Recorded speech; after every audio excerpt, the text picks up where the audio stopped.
ప్రభుత్వం ఆలోచన ఒకటే, పేదరికం వల్ల పిల్లలు చదువుకి దూరం అవ్వకూడదు. ప్రైవేట్ పాఠశాలల్లో, జూనియర్ కళాశాలలో ఎట్లయితే విద్య అందిస్తున్నారో దానికి ధీటుగా అందించాలని గౌరవ ముఖ్యమంత్రి గారు నన్ను హెచ్ఆర్డీ మినిస్టర్ చేసినప్పుడు చెప్తాం జరిగింది. సెక్రటేరియట్ లో కూర్చుని మేము అనేక నిర్ణయాలు తీసుకుంటాం, కానీ ఆ నిర్ణయాలు అమలు చేసేటప్పుడు మేము అందరం ఫీల్డ్కి వెళ్తాం. దాంట్లో ఒక నిర్ణయం గవర్నమెంట్ జూనియర్ కళాశాలలో మధ్యాహ్న భోజనం పథకం.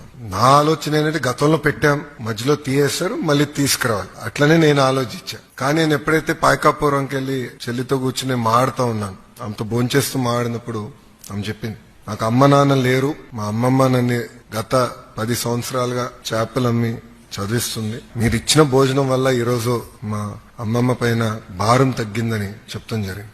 ఇట్లా మీరందరూ కూడా మీ వెనకాల ఒక్కొక్క జర్నీ ఉంటుంది, ఒక స్టోరీ ఉంటుంది. కానీ ఈ రోజు మీరందరూ ఒక achievers.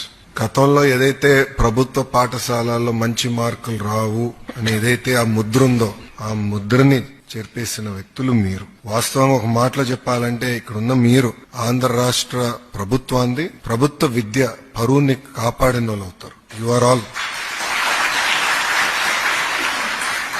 You are all our brand ambassadors today.